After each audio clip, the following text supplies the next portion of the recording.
नमस्कार। रूस यूक्रेन युद्ध में आपने मुझे लगातार वॉर जोन से रिपोर्टिंग करते हुए देखा है, लेकिन अभी कुछ ऐसे बड़े डेवलपमेंट्स हुए हैं कि हमें लगा कि आप तक ये जानकारी लाई जाए कि वॉर रूम में क्या हुआ है, या मैं अगर कहूँ तो बैक रूम में क्या हुआ है, और इससे रूस यूक्रेन युद्ध में कितना बड़ा असर पड़ने वाला है, इसके बारे में आपको बताऊं।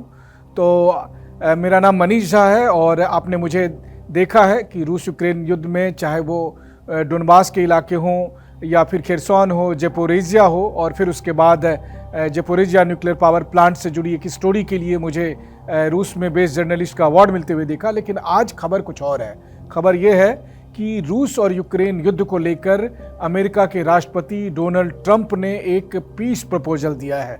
इससे पहले आपने देखा है कि राष्ट्रपति ट्रंप दुनिया भर के कई युद्ध को बंद करवाने का क्रेडिट ले चुके हैं, और अभी फिलहाल कुछ दिन पहले उन्होंने गाज़ा को लेकर एक पीस प्रपोजल दिया था, और 2 दिन पहले यूएन ने उस पीस प्रपोजल पर अपनी मुहर लगाई थी। लेकिन अब रूस यूक्रेन युद्ध को रोकने के लिए प्रेसिडेंट ट्रंप ने एक पीस प्लान दिया है, और उसके 28 पॉइंट हैं, और इसमें क्या कुछ है। और सबसे बड़ी बात है कि क्या जेलेंस्की मानेंगे, क्या पुतिन मानेंगे, क्या यूरोप मानेगा, और क्या ट्रंप जैसा चाहते हैं वैसा हो पाएगा।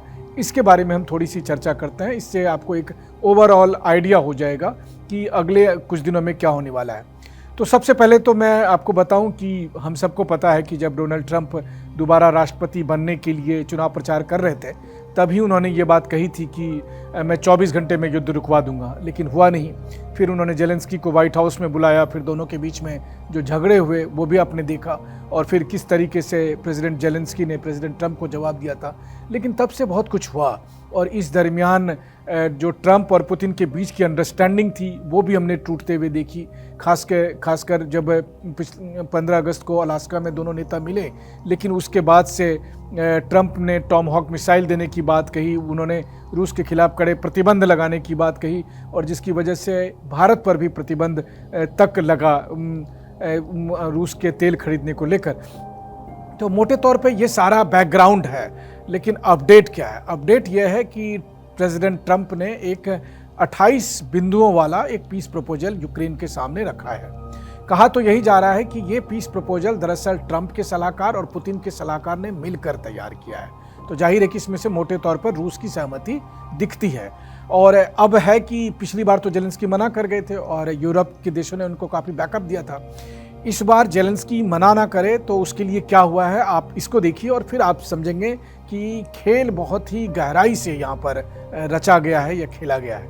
तो हुआ ये कि देर रात प्रेसिडेंट जेलेंस्की और अमेरिकी विदेश मंत्री की मुलाकात हुई, और अमेरिकी विदेश मंत्री मार्को रूबियो ने उन्हें ट्रंप का संदेश दे दिया कि भाई साहब, इस बार मामला सीरियस है और आपको मानना पड़ेगा, आप मान जाओ, नहीं तो फिर आप खुद गंभीर परिणाम भुगतोगे। तो देखिए गंभीर परिणाम क्या है कि पिछले दिनों यूक्रेन की जो जांच एजेंसी है उसने और अमेरिकी जांच एजेंसी FBI ने मिलकर यूक्रेन में एक इन्वेस्टिगेशन किया कि ये जो फंड दिए जा रहे हैं यूक्रेन को, खास करके जो एनर्जी इंफ्रास्ट्रक्चर को रिस्टोर करने के लिए, उसकी क्या स्थिति है। तो उसमें एक बड़ा घोटाला सामने आया। इतना बड़ा घोटाला है कि आप समझिए कि उसकी वजह से यूक्रेन की सरकार हिली हुई है। और मैं ऐसा क्यों कह रहा हूँ कि यूक्रेन के दो मिनिस्टर को, जो कानून मंत्री थे और ऊर्जा मंत्री थे, उनको कल निकाल दिया गया है। इसके अलावा एक डिप्टी प्राइम मिनिस्टर ने रिज़ाइन किया है, और फिर यूक्रेन के जो रक्षा मंत्री थे पहले, और आजकल उनका प्रमोशन करके उनको नेशनल सिक्योरिटी काउंसिल का हेड बना दिया गया था, रुस्तम उमेरov, उनका भी नाम इसमें शामिल हुआ। लेकिन मामला यहीं तक नहीं रुका। यूक्रेन में जिन्हें नंबर 2 कहा जाता है, आंद्रे यर्मक, जो प्रेसिडेंट ऑफिस के हेड है, चीफ ऑफ स्टाफ है, उनका नाम भी इसमें आ गया है और उनको हटाने की बात कही जा रही है। प्रेसिडेंट जेलेंस्की की अपनी पार्टी है जो उनका नाम है servant of the people party. तो उस पार्टी के कई सीनियर नेताओं ने कहा कि अब मामला इतना गंभीर हो गया है तो आप आंद्रे यर्मक को हटाएं और विपक्षी नेताओं के साथ मिलकर एक नेशनल यूनिटी सरकार का गठन करें। तो इन सब बैकग्राउंड में अब आप सोचें कि जेलेंस्की के लिए कितनी चुनौती है। और एक तरफ तो रूस के हमले लगातार जारी हैं। 48 घंटे में आपने देखा कि कैसे रूस ने लगभग 1000 के करीब ड्रोन का इस्तेमाल किया। 48 मिसाइलों से एक दिन एक रात में हमले किए गए और फिर टर्नोपिल हो या फिर लबीब हो, इन सब जगहों को दहलाया गया। कैजुअल्टी लगभग 3 दर्जन के करीब कैजुअल्टी हुई है। काफ़ी संख्या में अभी भी लोग मिसिंग हैं। 150 से अधिक लोग घायल हैं। और इन सब के बीच में ट्रंप का पीस प्रपोजल आ जाता है। अब टाइमिंग कितनी खतरनाक है आप ये देखिए कि रूस ने अभी पोक्रोवस्क जीतने की बात कही थी। फिर प्रेसिडेंट पुतिन जब अपने सेनाध्यक्ष से मिलने गए तो उनके सेनाध्यक्ष ने उनको कहा कि भाई हमने कुपियांस्क भी जीत लिया है। तो अब कुपियांस्क भी उन्होंने जो है सो कब्जे में ले लिया है। और बीच बीच में ट्रंप साहब ने अपना पीस प्रपोजल। तो यही होता है इंटरनेशनल राजनीति में, जब आपको एक काम करना होता है तो एक साथ कई मोहरे चले जाते हैं। और उस मोहरे के बीच में अब कौन फंस गया है? President Zelensky. तो जेलेंस्की को अमेरिका के विदेश मंत्री ने कहा कि अगर आप नहीं मानोगे इस पीस प्रपोजल को तो फिर आपको गंभीर परिणाम भुगतने पड़ेंगे। मतलब कल के दिन में एंटी करप्शन की जो एजेंसी है वो आपका भी नाम ले लेगी करप्शन मामले में, फिर आपको जेल जाना पड़ सकता है और फिर गद्दी तो छोड़नी ही पड़ेगी। तो अब आप सोचेंगे कि फिर ये जो पीस प्रपोजल है इसमें है क्या ऐसी बात है। तो चलिए इसकी शुरुआत करते हैं। तो इसकी शुरुआत हुई है जिसे आप हिंदी में कहते हैं कि ना खुदा मिला ना विसाले सनम। यूक्रेन नाटो का सदस्य नहीं होगा, इस बात की गारंटी दी गई है इस प्रपोजल में रूस को कि यूक्रेन नाटो का सदस्य नहीं बनेगा। और नाटो भी अब किसी और देश को रूस जो है अपना मेंबर नहीं बनाएगा, यानी वो रूस को घेरने की कोई कोशिश नहीं करेगा। तो यूक्रेन नाटो का मेंबर नहीं बनेगा, नाटो यूक्रेन को अपना मेंबर नहीं बनाएगा और नाटो किसी और देश को मेंबर नहीं बनाएगा। ये तो पहली शर्त जो पुतिन की थी वो मान ली गई है कि यूक्रेन नहीं बनेगा। दूसरी शर्त थी पुतिन की कि यूक्रेन की सैन्य क्षमता ज़्यादा नहीं होनी चाहिए। तो यहाँ पर एक लिमिट रख दी गई है कि यूक्रेन के पास 6 लाख से अधिक सैनिक नहीं होने चाहिए। ये दूसरी शर्त थी। तीसरी शर्त, जब रूस और यूक्रेन बने थे, मतलब सोवियत संघ का विघटन हुआ था, उस वक्त ही यूक्रेन से सभी परमाणु हथियार ले लिए गए थे। और अभी जब इस युद्ध के दरमियान लगातार ये बात उठ रही थी कि यूक्रेन के पास भी परमाणु हथियार होने चाहिए, अगर हुए होते तो शायद रूस हमला नहीं करता। तो इस पीस प्रपोजल में ट्रंप ने ये कहा है कि यूक्रेन के पास परमाणु हथियार नहीं होंगे। तो यानी कि ये तीसरी बात भी मान ली गई। अब आइए चौथी बात।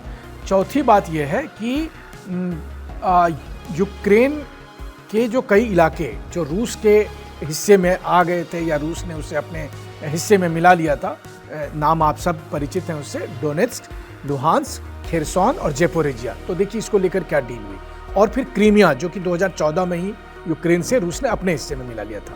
तो क्रीमिया पर, डोनेट्स्क पर और लुगांस्क पर, इन तीनों पर अमेरिका मान्यता देने को तैयार है, इंटरनेशनल रिकॉग्निशन कि ये रूस का हिस्सा होगा।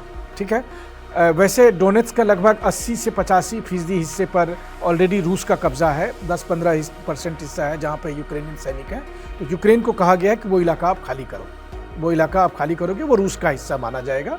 तो वो एक बात है जो यूक्रेन को हजम नहीं होने वाली है। खैर यूक्रेन तो इसमें से बहुत सारी शर्तों को नहीं मानने वाला था, लेकिन पहले आप जानिए कि वो कह रहे हैं। लुगांस्क ऑलमोस्ट 99% रशियन कब्जे में है और वो उनके पास ही रहेगा। अब देखिए खेरसॉन में आपको याद होगा कि अक्टूबर 2022 में रूसी सेना को वहाँ से पीछे हटनी पड़ी थी और जो निप्रो नदी के उस पार का हिस्सा था वो अब यूक्रेन के हिस्से में है। हालांकि जब वो रशियन टेरिटरी में था तब मैं खेरसॉन के उस जगह पर गया भी था, डिस्ट्रिक्ट सेंटर में। तो अब ये हुआ कि खेरसॉन में और जेपोरेजिया में, इन दोनों जगह पर जो जहां है वहीं बना रहेगा। यानी रशियन सेना के पास जितना कंट्रोल है वो उनके पास ही रहेगा और जो यूक्रेन के पास है इतना यूक्रेन रहेगा। तो यानी डोनेट्स्क, लुहांस्क, खेरसॉन, जेपोरेजिया और ये सब अब रूस के हिस्से माने जाएंगे। बस अंतर है कि खेरसॉन और जेपोरेजिया का जो थोड़ा सा हिस्सा यूक्रेन के पास है, लगभग 25 से 30% हिस्सा जेपोरेजिया में यूक्रेन के पास बचा है और खेरसॉन में लगभग 40 से 50% हिस्सा बचा है। तो ये यूक्रेन के पास माने जाएंगे। तो मतलब कुल मिलाकर निप्रो रिवर जो है वो उनकी टेरिटरी आई है। अब आप सोचेंगे कि जेपोरेजिया न्यूक्लियर पावर प्लांट को लेकर क्या हुआ। सबसे पहले तो मैं बता दूं आपको कि इसी साल मार्च में मैं खुद जेपोरेजिया न्यूक्लियर पावर प्लांट में गया था और वहाँ में अंदर जाकर मैंने स्टोरी की थी, उस स्टोरी को बेस्ट जर्नलिस्ट अवार्ड भी मिला है और वही अवार्ड लेने के लिए मैं कुछ दिन पहले मॉस्को भी गया था। तो तय ये हुआ है कि ज़पोरिज़िया न्यूक्लियर पावर प्लांट जो अभी रूसी सेना के कब्जे में है वो रूस के पास रहेंगे, लेकिन वहाँ जो बिजली पैदा होगी वो बिजली रूस और यूक्रेन दोनों को आधी आधी दी जाएगी। उस न्यूक्लियर पावर प्लांट से लगभग 4-5 किलोमीटर की दूर पर यूक्रेनियन सैनिक हैं, तो मतलब 4-5 किलोमीटर दूर के बाद जो हिस्सा कब्जा में है वो यूक्रेन के कब्जे में रहेगा। तो ये तो हो गया मिलिट्री वाला चीज़। अब इसके बाद आया है कि भाई यूरोप, क्योंकि इस पूरी कड़ी में केवल रूस और यूक्रेन नहीं है, रूस है, यूक्रेन है, अमेरिका है और यूरोप है। तो अमेरिका का कहना है कि हम मध्यस्थता करेंगे और रूस के बीच में और यूरोप के बीच में जो है सो एक बातचीत कराएंगे और बातचीत करके एक सुरक्षा समझौता होगा कि रूस भी अपने किसी पड़ोसी देश पर हमला नहीं करेगा, किसी यूरोपीय देश पर हमला नहीं करेगा और यूरोप भी जो है रूस के लिए कोई खतरा पैदा नहीं करेगा। तो हम इसकी गारंटी देंगे। ये बात अमेरिका ने इस 28 पॉइंट जो है फार्मूला उसमें रखा है। अब यूरोप इस पर कितना यकीन करेगा ये तो देखने वाली बात होगी, लेकिन ये ट्रंप का मानना है और ट्रंप ने इस हिसाब से इसको बढ़ाया है आगे।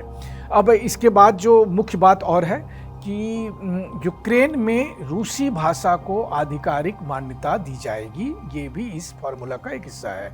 और रूसी जो संस्कृति है, जो यूक्रेन ऑर्थोडॉक्स चर्च है, जो रूसी परंपरा के हिसाब से चलता है, इन सब को मान्यता दी जाएगी और किसी भी तरीके से यूक्रेन इन सब के साथ भेदभाव नहीं करेगा। तो आप सोचिए, ये युद्ध शुरू हुआ था इसी नाम पर कि जो लोग रूसी भाषा बोलते हैं उसको जो है मतलब परेशान किया जा रहा है, उनके साथ दुर्व्यवहार किया जा रहा है, उनके साथ अत्याचार किया जा रहा है। तो अब ये युद्ध खत्म हो रहा है ये कहते हुए कि भाई यूक्रेन में तो रूसी भाषा बोली जाएगी और आपको इसको एक्सेप्ट करना होगा, क्योंकि भाई रूस और यूक्रेन कोई अलग अलग नहीं थे। 1991 तक तो एक ही देश थे, बाप दादा सब वही भाषा बोलते थे। लेकिन अब वही है, पॉलिटिक्स इसी का नाम है कि पॉलिटिक्स में यूक्रेन के लोग भी जो हैं वो जर्मन, फ्रेंच, इंग्लिश, स्पेनिश और दुनिया भर के तमाम भाषा बोलने को तैयार थे, लेकिन जो उनके बाप दादा बोलते थे उस भाषा के प्रति उनके मन में घृणा रखी गई थी। तो एक बात ये भी है। अब इसके अलावा जो अहम बात है कि अमेरिका ने कहा है कि हम गारंटी लेंगे कि यूक्रेन जो है सो यूक्रेन पर रूस हमला नहीं करेगा और अगर हमला करेगा तो फिर रूस के खिलाफ हम एक्शन लेंगे। लेकिन यहाँ पर एक मज़ेदार बात है कि अगर ये युद्ध रुक जाता है, समझौता हो जाता है, तो रूस के खिलाफ जो प्रतिबंध लगे थे वो प्रतिबंध हटा लिए जाएंगे धीरे धीरे करके, नंबर 1। और दूसरा, रूस और अमेरिका के बीच व्यापारिक संबंध शुरू किए जाएंगे और इससे हम भारतवासियों के लिए भी अच्छी बात है। भारतवासियों के लिए इसलिए कि अभी थोड़े दिन पहले ट्रंप कह रहे थे कि जो रूस के साथ बिजनेस करेगा उस पर हम 500% तक टैरिफ लगा देंगे। तो अब चिंता की बात नहीं है, हम भारतवासी रूस के साथ अपने संबंध बनाए रख सकते हैं। वैसे भी उनके कहने से कोई ऐसा नहीं है कि कोई संबंध रुका था, लेकिन फिर भी एक स्थिति तो बनी रही थी। तो अब यह है कि जब अमेरिका खुद ही रूस के साथ बिजनेस करेगा तो भारत क्यों नहीं करेगा। तो व्यापारिक संबंध रूस के साथ स्टार्ट होगा। जो युद्धबंदी एक दूसरे के पास है उनकी अदला बदली सुनिश्चित की जाएगी। जो बच्चे कहें या जो लोग रूस में रह रहे हैं, यूक्रेन के हैं, उन सबको उनके परिवार से मिलने दिया जाएगा। ये सब कुछ ह्यूमैनिटेरियन एफर्ट्स किए गए हैं। और इसके साथ एक बड़ा बिजनेस डील है। बिजनेस डील ये है कि तय हुआ है कि भाई यूक्रेन का पुनर्निर्माण किया जाएगा, तो उनको दुनिया का सबसे बड़ा एक आर्थिक पैकेज दिया जाएगा, जो कि अलग अलग देश जो चंदे में अभी हथियार देते थे वो भी रहेंगे, वर्ल्ड बैंक रहेगा, IMF रहेगा और भी बहुत सारी चीज़ें हैं। कुछ रसिया के भी जो पैसे जो यूक्रेन यूरोपीय देशों ने अपने पास रख लिए थे उसको भी उसमें इस्तेमाल किया जाएगा। $100 बिलियन के करीब उसका भी वो फंड है जिसका इस्तेमाल होने की बात आ रही है। तो इन सब से यूक्रेन को एक डेवलप यूक्रेन बनाया जाएगा। कम से कम अभी ये वादा किया जा रहा है, ये सपना दिखाया जा रहा है कि पहले तो पूरे देश को तबाह किया गया, अब उसको नए सिरे से बनाया जाएगा।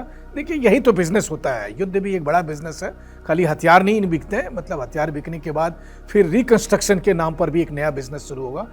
तो उसमें कहा जा रहा है कि टेक्नोलॉजी का, आर्टिफिशियल इंटेलिजेंस का एक नया हब बनेगा यूक्रेन, और उसका रिकंस्ट्रक्शन जो है पश्चिमी देश कराएंगे, और उसमें एक मोटा आर्थिक पैकेज पूरी दुनिया से लाकर उनको दिया जाएगा, यूक्रेन को दिया जाएगा। तो ये भी उसका एक प्लान है। तो ये सब मोटे तौर पर प्लान है। अब आप सोच रहे होंगे कि यूक्रेन का क्या रिएक्शन है। तो यूक्रेन का रिएक्शन ये है कि यूक्रेन के राष्ट्रपति को कह दिया गया है कि भाई अगर आप इसके खिलाफ जाओगे तो फिर आपको जो है सो जेल जाना पड़ेगा। जहां तक बची गद्दी छोड़ने की बात, तो हाँ 28 पॉइंट में एक बात और भी है, जैसे ही युद्ध रुकेगा उसके तुरंत 100 दिन के बाद इलेक्शन कराना पड़ेगा। 100 दिन के भीतर कहिए कि इलेक्शन कराना पड़ेगा। अब इलेक्शन में अगर जेलेंस्की जीतते हैं, जिसकी संभावना कमी है, तो जेलेंस्की जीतते हैं तो ठीक है, अगर जेलेंस्की नहीं जीतते हैं तो राष्ट्रपति पद तो वैसे भी छोड़ना है, तो ये भी एक शर्त है। तो अब इतनी सारी बातें जेलेंस्की को कहा गया है, तो जेलेंस्की को समझ में नहीं आ रहा कि करें क्या। तो फिलहाल जेलेंस्की ने अपनी तरफ से एक आधिकारिक स्टेटमेंट में ये कहा है कि हाँ, हमने ट्रंप एडमिनिस्ट्रेशन के प्रतिनिधियों से मुलाकात की है, मतलब अमेरिकी विदेश मंत्री से और दूसरे लोगों से, और उन्होंने कहा कि मैं प्रेसिडेंट ट्रंप से खुद इस पर फ़ोन पर बात करूंगा। और लेकिन इसी बीच में क्या हुआ कि यूक्रेन के जो सीनियर डिप्लोमेट हैं यूनाइटेड नेशन में, उन्होंने स्टेटमेंट जारी किया है और उन्होंने कहा है कि यूक्रेन ज़मीन का सौदा नहीं करेगा। तो मतलब क्रीमिया, डोनेट्स्क, लुहांस्क, खेरसोन, ज़पोरिजिया ये इलाके नहीं देगा। ये बात जेलेंस्की ने नहीं कही है, ये बात जेलेंस्की की तरफ से यूक्रेन के जो डिप्लोमेट हैं उन्होंने यूएन में ये बात कही है इस प्रपोजल के आने के बाद। तो मतलब बेसिकली यूएन प्लेटफॉर्म के जरिए जेलेंस्की प्रेसिडेंट ट्रंप को ये कहलवाना चाह रहे हैं, ताकि ट्रंप गुस्से में भी ना आए, लेकिन ट्रंप को ये बात बता दी जाए।